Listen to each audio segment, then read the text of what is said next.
And President Biden could announce his 2024 campaign for president as soon as tomorrow, we hear. Yeah, CBS News has learned that the president is expected to tap Julie Chavez Rodriguez to run his campaign. She previously had worked on his 2020 campaign and also before that as part of the Obama administration. Currently, she is the White House Director of Intergovernmental Governmental Affairs.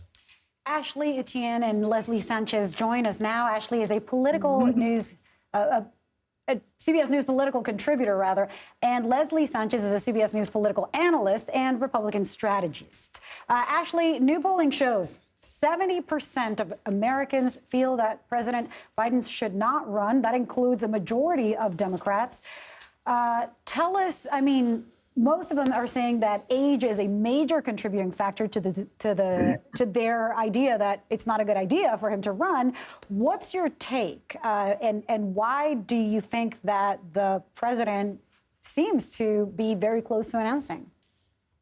Well, here's the thing. There's conflicting and competing polling. There's another poll that shows that 78% of Democrats support the president. And that's my feeling and sense within the party that he's got overwhelming support. But here's the thing, we should take a step back and not focus on the polling, but really focus on the environment that the president is operating in. He's created this phenomenal record, 12 million jobs created. There are infrastructure projects that are breaking ground all over the country, enabling the president and his allies to demonstrate tremendous amount of progress. GOP's investigations haven't caught any fire yet. So the president hasn't been suffering from scandals at all.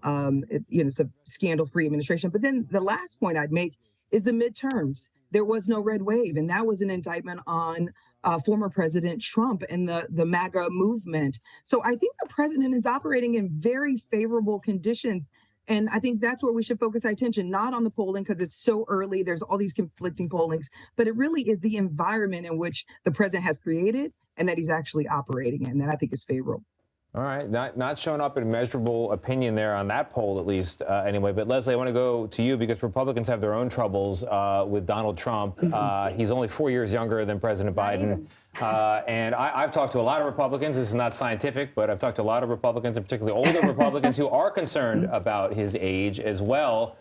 Do you think there's polling to support that? Do you think America in general is looking for a choice beyond the two guys who ran last time?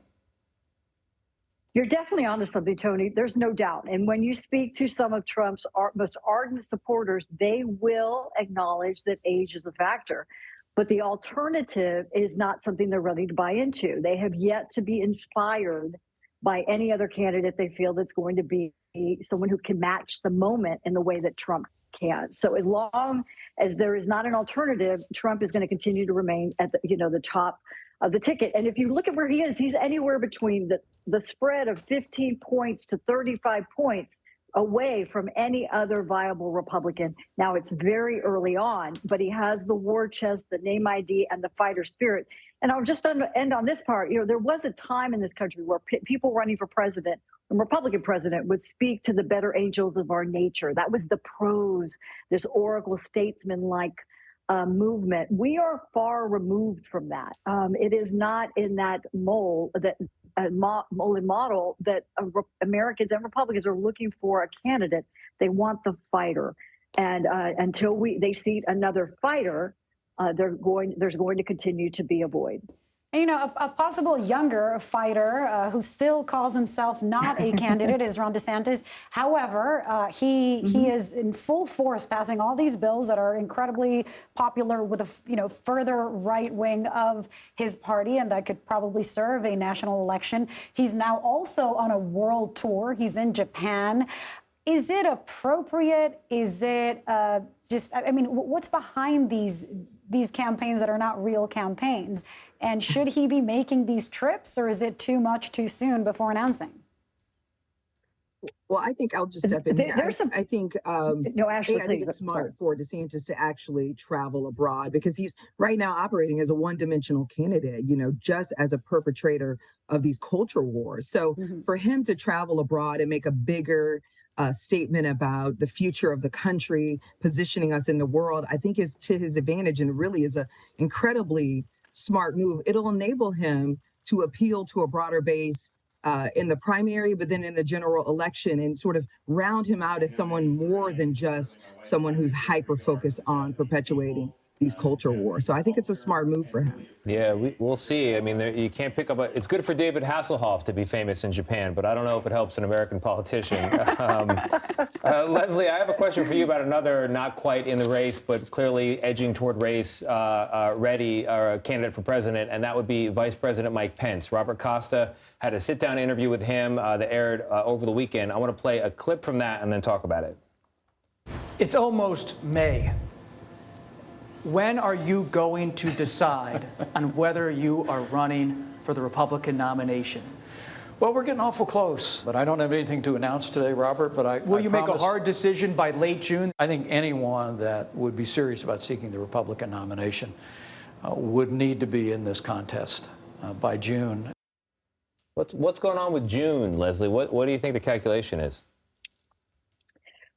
Traditionally, it's really the summer months, Tony, that people start to get the bundlers, like the big money raisers, to come together and try to form an alliance with their campaign. So once those individuals have selected a candidate or moved back to the Trump campaign, it makes it a lot more difficult to raise the amount of money they're going to need to be a formidable candidate early on.